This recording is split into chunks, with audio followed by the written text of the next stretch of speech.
Fresh news की सारी खबरें आप तक।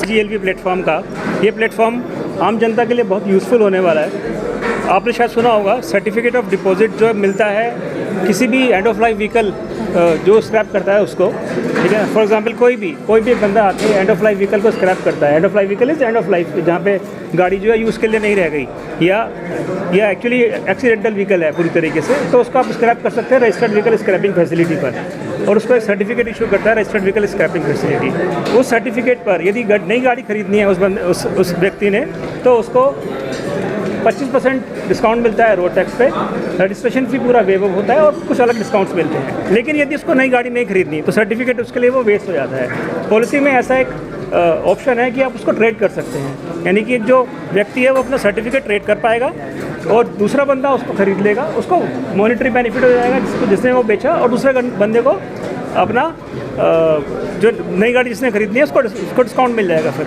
फर्दर जो मिलेगा डिस्काउंट, सो अमाउंट ऐसा कुछ फिक्स नहीं है कितना डिस्काउंट मिलेगा गाड़ी पर, बट वो रेंज क्या है? रेंज मिनिमम रेंज क्या है? सो सर्टिफिकेट जो बेनिफिट देता है वो 25% है अपना रोड टैक्स वेवर, अलग अलग स्टेट्स में अलग अलग है, और रजिस्ट्रेशन फी पूरा वेव ऑफ है नई गाड़ी पर।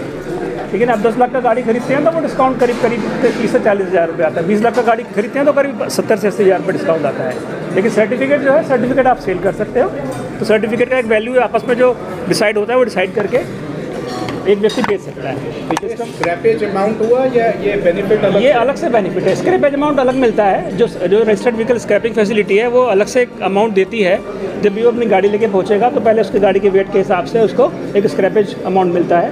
ये एडिशनल बेनिफिट है जो गवर्नमेंट ने दिया हुआ है, और जो DGLP पोर्टल है वो उसको फर्दर ट्रेड सर्टिफिकेट को फर्दर ट्रेड करने का ऑप्शन देता है। सर, क्या आप स्टैंडर्डाइज कराना चाहेंगे? जो स्क्रैपेज होती है, जो अमाउंट मिलता है, उसमें बहुत ज़्यादा वेरिएशन है। कंपनीज वहाँ पे लोगों को चीट कर पाती है या उनको सही अमाउंट नहीं मिलती? सो कोई भी रजिस्टर्ड व्हीकल स्क्रैपिंग फैसिलिटी वो कभी भी चीट नहीं करते।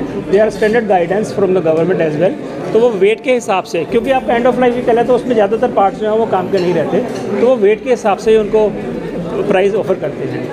सर, सबसे पहले आप अपना नाम बताएं। Sanjay Mehta, president material recycling association of India. आज का जो चीफ DGLP एक प्लेटफॉर्म का लॉन्च आज माननीय मुख्यमंत्री साहब ने किया।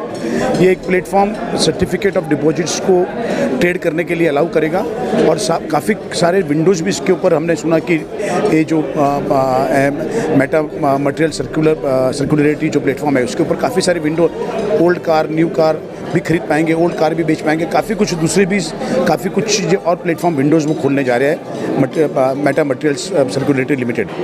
क्या डिस्काउंट है, किस तरीके का है सर? देखिए, एक आप जब ओल्ड गाड़ी आप बेचने जाएंगे तो आपको पैसे तो गाड़ी के मिल जाएंगे और साथ में एक सर्टिफिकेट भी मिलेगा।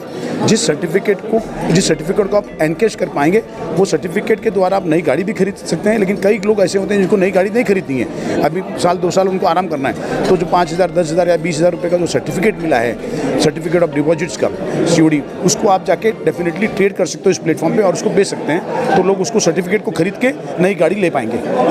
It is really a pleasure for me by exactly thinking on futuristic development, the way in which you are taking initiative. It is really very remarkable, and I am giving special thanks to all of you for taking this initiative.